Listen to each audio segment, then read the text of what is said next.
speakers today. So I've known Mr. Methner for a little over 4 years, 5 years. I've dealt with him for the past 3 years on the board of Dream Playground. Steve has been president of the Dream Playground for the past, I want to say it's been 9 years. Yeah, right about there. Yeah, 9 years. He is somebody who's very passionate about our community. Not only is he part of the Dream Playground, but you'll see his name just about everywhere there is a school levy or anything to do with the schools and stuff. He and his wife are very passionate about the community. With him is Corey Delikat. Corey Delikat is the director of Parks Department for the city of Port Angeles. And Corey, you've been with the city for how long? This is my 30th year. 30 years. Wow. Way to go, Corey. Yeah. Yeah. I thought I was doing good 36 down where I work, but you know, you're catching up to me. He started when he was 10 though. Yeah, you did start when you were 10, right? 17 is high school help with Parks and Recreation. Yeah, he was on the juvenile detention facility intern program and on work release, and they, you know, it just turned into a career. So as you can tell, there's a lot of love between Steve and Corey. These guys work very well together. I am very fortunate to be able to work with them, my wife and I both, on the Dream Playground board. And at this point, I'd like to turn it over to Steve Methner and Corey Delikat and the Dream Playground. Wonderful. Well, thank you all. It's so nice to see all the friends and you know, few new old faces, but a lot of old faces that been good friends with for a long time, particularly because of the original build of this playground. That's how a lot of us got to know each other. I've got a PowerPoint to share with you here, so I'll hook that up. But as Chris said, Corey and I have been pretty close partners in this thing since the original build. And the city and the Playground Foundation have been such good partners over the years here. So with that, I'll get my little presentation up. But my purpose is to give you all an update on what's going on with the Dream Playground. As you might remember, both Rotary clubs helped out quite a bit in terms of muscle and money with the original build. And it turned out that the Dream Playground at Erickson Playfields has been sort of the central play facility in Port Angeles, both for locals and for visitors, for about going on 19 years now. So, all right, can everybody see my screen okay? Okay, good. So I'll run through stuff here, and I won't belabor too many of the slides here, and we should have plenty of time for questions at the end here. But if you look closely, you might see yourself in some of these photos here. But this was built in 2002. A couple of locals, Jim Bolton and Dan McGuire, had seen similar playgrounds built elsewhere in other communities that hadn't been built by their community, kind of like an Amish barn raising. And so they partnered with the Kiwanis Club, or one of the Kiwanis clubs here in town, who served as the mothership organization, and formed a committee. And of course, no one volunteered for fundraising chair for the first build. So Sarah and I were younger and dumber. And when we attended the community event to sign up volunteers, nobody was at the fundraising table. And that was kind of a key component to the whole thing. So I volunteered to be fundraising chair for the original build, and have been able to siphon funds successfully for my boat payments and other things for a lot of years. So I appreciate that. But the neat thing about the Dream Playground, for those of you who may not know, is the original build came from the ideas of our own grade schoolers. So the way this firm does design is they sit with as many kids in town as they can. And the first time and this time, the design firm came to Port Angeles, visited each grade school, sat with groups of kids, and got ideas from nearly all grade schoolers, kindergarten through 6th grade, about what they would like to see in the most awesome playground they can imagine. What's the playground of their dreams? And hence the name Dream Playground.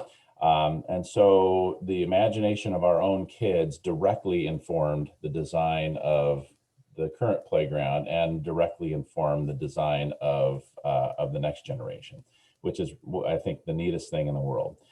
And we built it in 6 days. The sheriff's chain gang came in for 2 days beforehand and set the posts in the ground. Volunteers came in like a beehive and built the thing in 6 days.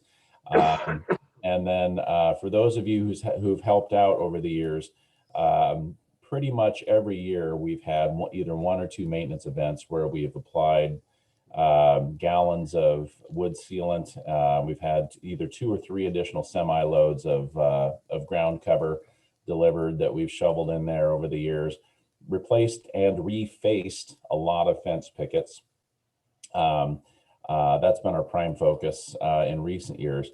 And we reckon there was about 1,500 people that came to help out with that. So the build was not the only event.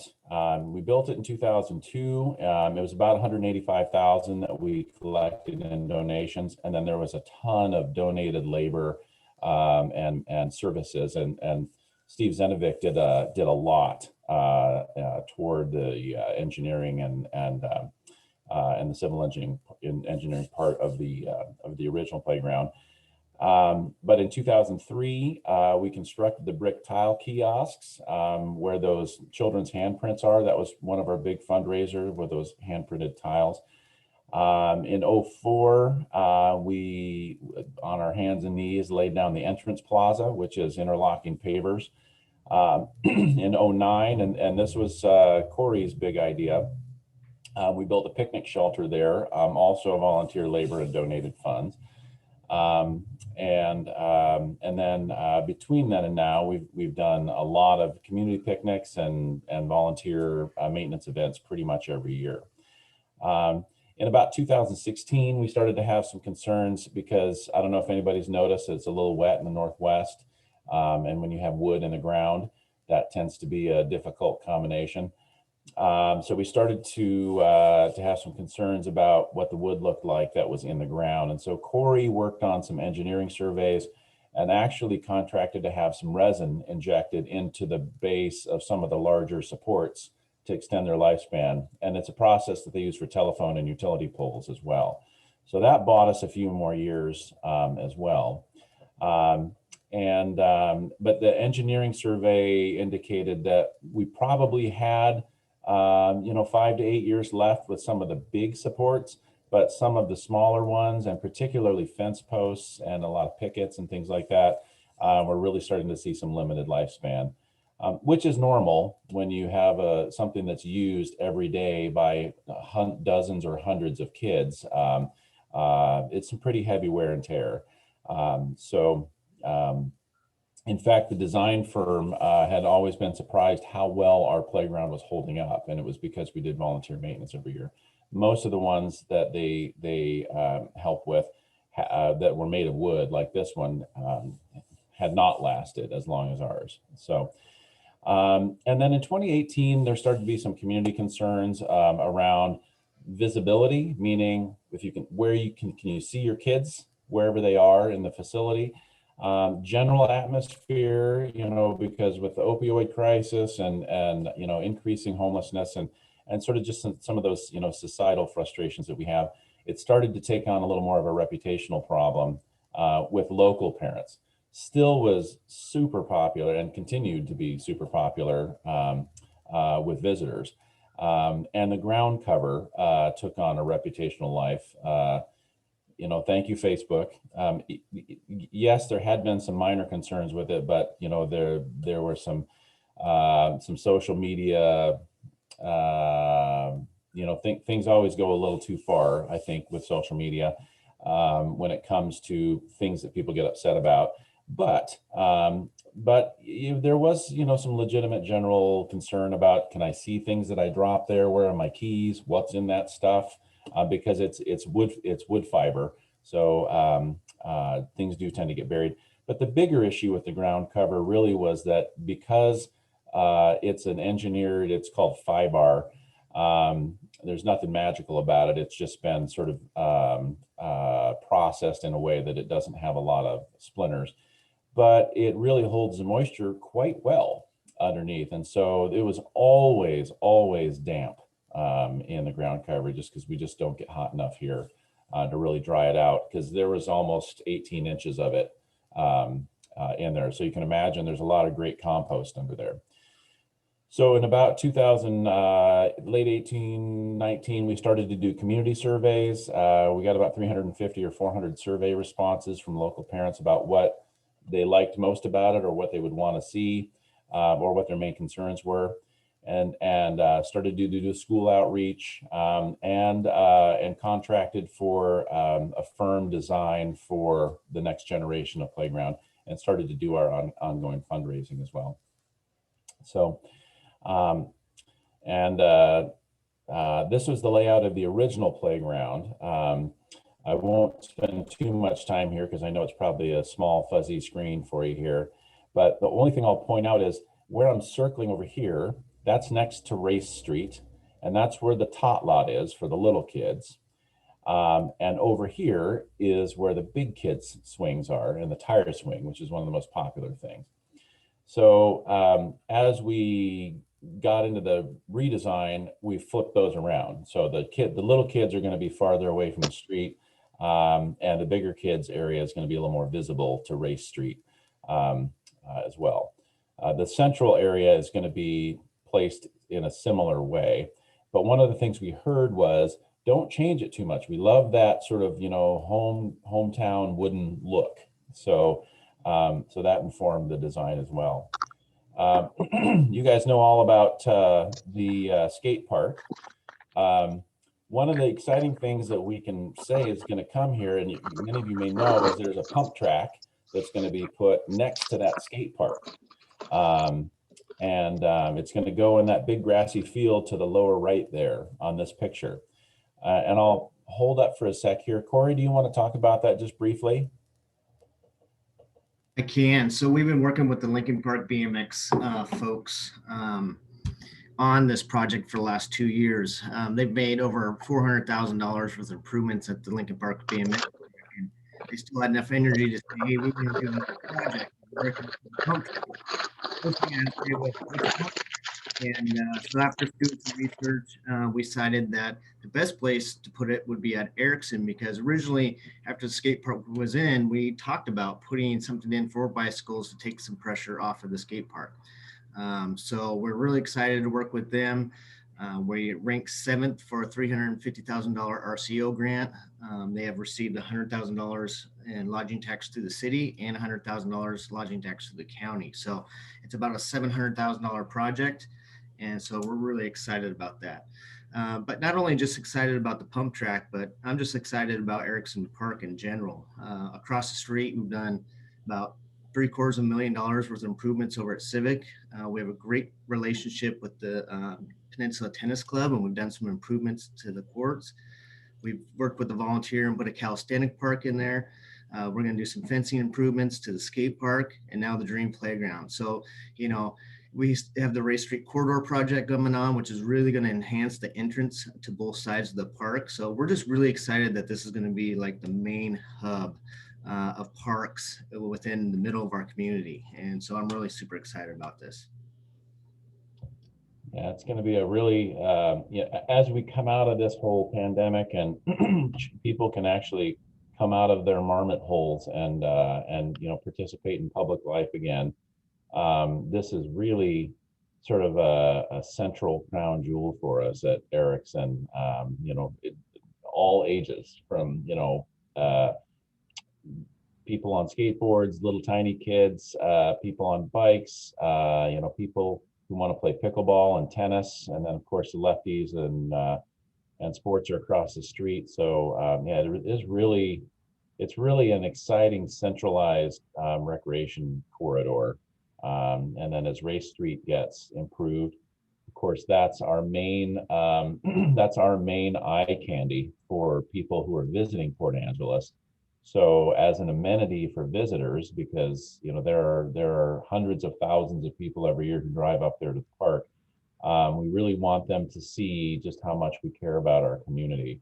And having these colorful and well-maintained and really high quality facilities really adds to our ability to be an attractive destination. Also helps, of course, with property values and the way people feel about their community, which is probably the most important thing. So with the redesign, as I mentioned, the little kids swings are over there on the left, and I've got some better pictures here because I know this is kind of a high level view. But Race Street is over to the left there. We're using a firm called Play by Design, and they've been terrific partners. Some of the folks with Play by Design, and it's a firm from Ithaca, New York, but some of the same people who were part of Leathers and Associates who designed the first generation program. We got several bids, one of which was from Leathers, and one of which was Play by Design, and it was just clear that Play by Design was there was really good value with that firm. And also their priorities were very similar to what ours were. So they did come out and they visited all the grade schools over 3 days in 2019, and then created the firm concept and did a community reveal of that that same week. And we had originally planned to build this last year, so I think you can figure out what happened to that plan. But the lifespan of this facility, we're optimistic will be at least 20 years, hopefully 25 years, because it will have the wooden look, but it will all be a composite material. But it's not going to be a material that is the same as Trex or one of the wood fiber and plastic-based composite materials. It's a material, it's turbo expensive, but it's called Trimax. And it's got a fiberglass core to it. And so it really is sort of impervious to rot and attack. And the best part is I'm never opening another 5-gallon can of wood sealer for the rest of my life. So we hopefully won't have any spontaneous sealer fires at the volunteer table overnight ever. I don't know if anybody remembers that from the original build, but that was exciting. So what we're doing a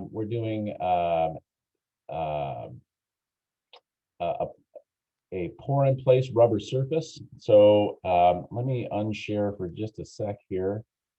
If you can see, this is the stuff that we're going to use. So it looks and feels like rubber asphalt. So it's not that different than a high quality like a collegiate track surface, but this is the top layer, and the top layer is about 3/4 of an inch thick, and it's pliable. And then below this is a substrate of about 3 inches of bonded rubber, and all of this is pervious.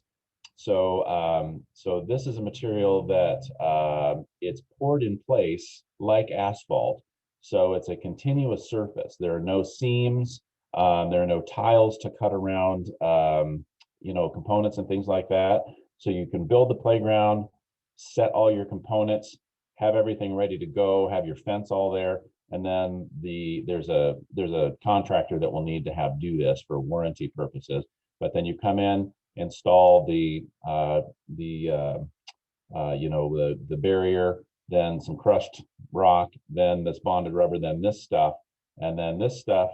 It takes a top coat about every 2 years or so, but other than that, as long as we keep it, keep the the sap and, and other contaminants, under control, then it has a pretty good service life. And you can drop a kid from 10 feet onto this and he's supposed to bounce. So, we're really excited about this play surface. So this was one of the main things that moms in town were concerned about, was that the current 5-bar play surface. So I think people are going to be really excited about having a clean, easy to use, kind of really wholesome feeling facility that uses this stuff, because parents have really gravitated towards Shane Park, which now has a rubberized surface, as well as Quinn Park, which is by the hospital, which also has a synthetic surface, and parents really like that. The other thing about this is it's legitimately rollable. So wheelchair, stroller, walker, whatever you're going to put on it, this legitimately can be accessed by pretty much all abilities. The current ground cover is theoretically rollable and theoretically ADA accessible, but in reality, it's really tough to roll on that stuff.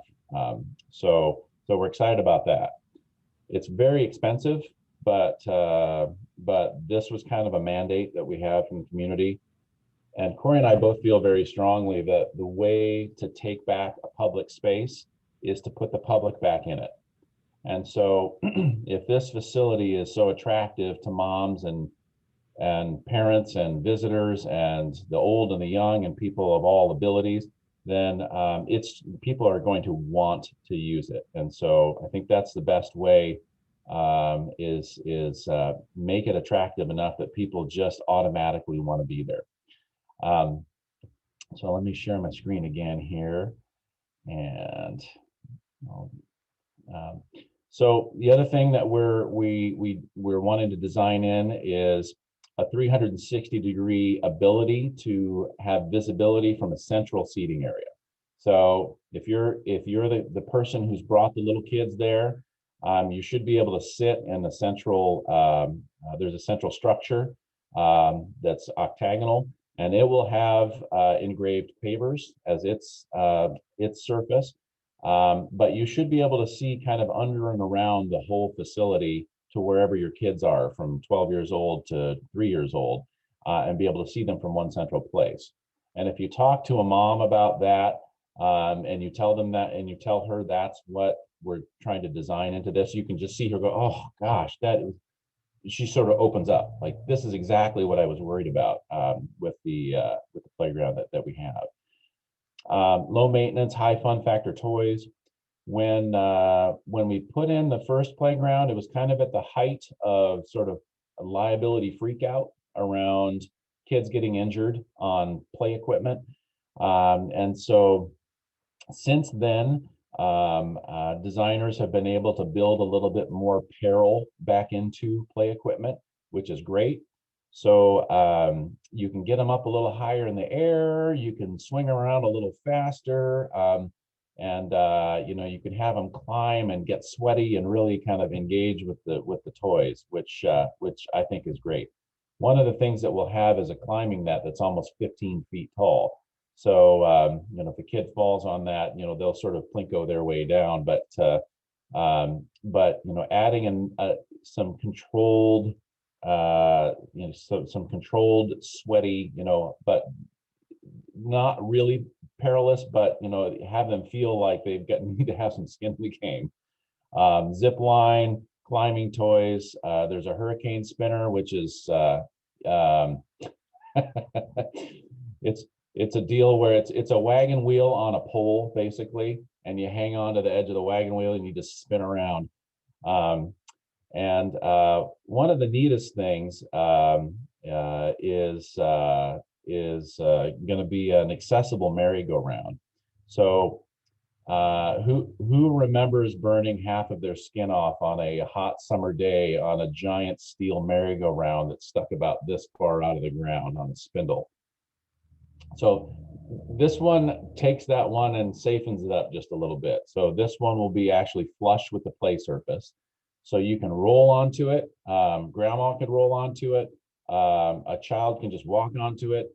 and then it's shaped in such a way that you can't be spun off of it. So there's a couple of seats on it that curl inward in such a way that if you're on it, the centrifugal force will keep you on it. And we're really excited about that because that's something we hear that kids really want, is a merry-go-round. Not surprisingly, swings are the most popular thing, so we got a lot of swings built in there as well. This is the 3D rendering of the redesign. As you can see, the central play structure is similar to the tree house that's there. That's the climbing net to the left there that I was talking about. And if you can see the little kids in there, that'll give you some idea of the scale of that. And then if you notice on the back of it, there's a zip line. And zip line's about 110 feet long now, I think. So it's a good long zip line. And they're down at the bottom, kind of in the center, is that central seating area there. And you can see there's an octagonal bench that you can sit on.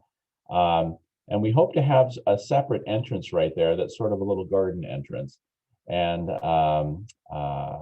there's some musical instruments and things right down there in that area. And then the top lot is down there to the right. And if you were able to zoom in on this thing, it's big. So these structures are really big. Sometimes I look at this picture and think it doesn't really give you the scale, but it's really sizable. So and one thing I'll point out, just down to the right there is the Dragon Slide mural. That thing is a work of art, and it's sort of an icon of the playground. So we don't want to just haul it off to the landfill. So we intend to install it at the end of the zip line so you can zip into the dragon's mouth and keep it there. So one of the main things we're doing to raise the rest of the funds is component sponsorships. And we've had some good success with that so far. You know, this is a good example. This little orca whale down here, Lori and the folks at Sound Community Bank have sponsored the Orca Tunnel. And then we've had a number of other family and corporate sponsors that are really starting to show up and help out. And we have a menu of those things as well. So here's the central tree house and play structure. And you can kind of see that the underneath of it is not enclosed like the current playground is, because we want visibility, because that's what parents want. But we also don't want to unintentionally create a bunch of new tiny homes in the middle of town. So it's better for law enforcement to be able to see what's going on there. And it's also better for parents to see where their kids are. So, and there's a little more detail of that central playhouse structure. So you can see that child is to scale who's on there. So it is a pretty big structure. There's the top lot. And some similar ideas to the current playground, just updated. And there's that central seating structure there. And we're doing fairly well with these paver sales, but we have a lot of capacity as a fundraiser for people to buy pavers if they want to chip in. And there's the climbing net there. That thing's 14 feet and some inches tall. I'm really excited about this one for some reason. I just feel like I want kids to get up and climb and just, be the little monkeys that they are. So there's a little more detail of the zip line. This is one of the things we're going to do to save on cost a little bit. Materials are turning out to be a lot more expensive than we budgeted a year and a half ago. So one of the things we'll do is use chain link, probably use a high quality coated chain link on the back here. And that'll save us a number of thousands of dollars. And that side gets beat up by the southern sun anyway. So we're going to do what we can to kind of cut down on the cost. The tile kiosks are going to stay. This question happens in most presentations. These things are in fantastic shape, these tiles, and hopefully they'll stay all the way through this generation and into the third generation of this thing. Dragon Slide, we're going to hang on to that mural. We'll just relocate it. Our funding goal is 525,000. We're doing the engraved pavers. We're doing the engraved fence pickets. We're also offering sponsorship of components. First to the original sponsors, but a lot of the components are slightly different or new. So we have had some good response. We're starting to get some really good response on that, and the menu is starting to get sold. So that's good. We had some great help from the city. We got 110,000 in lodging tax funds from the city, and we already spent that on the equipment. The play equipment is here in town. It's at Civic. We bought it a lot earlier than we anticipated, but we knew there was a 10% price hike going up, so we saved about 12 grand by ordering it early, and we'll just keep it in storage. And then we got another 60,000 in lodging tax funds. No, the first one was real estate. Sorry, Corey. The 60,000 is lodging tax fund. Our foundation has about 135,000 in our endowment that we have accumulated through investment and fundraising over the years. And then since then, we've raised, we're coming up on about 150,000 in addition. So we're right at around 450 or so, 450 or 460 in funds raised. So we're on track, but we're not there. We don't have enough to buy the play surface yet. So, but our goal is to be done fundraising by the end of March. So we're really kind of right in the middle of the component sponsorship part of our fund drive. Let's see here. Boy, this is old. Yeah, I need to update this guy, but Kiwanis has been a great partner, kind of our central partner. Sound Community Bank, Swains, First Federal, Platypus, Noon Rotary, Seven Cedars, Don Connor from your club, Penny Miller, Angela's Furniture, the Heiner family. I just saw Tyler turn on his camera here. Tyler's jumped on with the board and has been helping out and making good connections for us. Brian Albright, State Farm. We've got a lot of good sponsors, but we still have a lot of room and a lot of need. We're planning right now for third or fourth week of June. June 22nd is our projected start. We're being a little circumspect about that. You know, if we can, we will. If we can't, we can push it back a month or so. We don't want to conflict with the pump track that's coming, but yeah, I didn't update this. We just got some great news. Say that again. We just got some. Say again. Is there a fireman pole? There is a fireman pole. Say thank you. Thank you. You're welcome. That's all he cares about. That's good. There's going to be a fire pole. Well, and so these are some of the engraved bricks and the engraved pickets. The pickets are a little more handsome this time because they're a fiberglass core that's a lighter color and a jacket that's a darker color. And so they really should stand out a little better this time.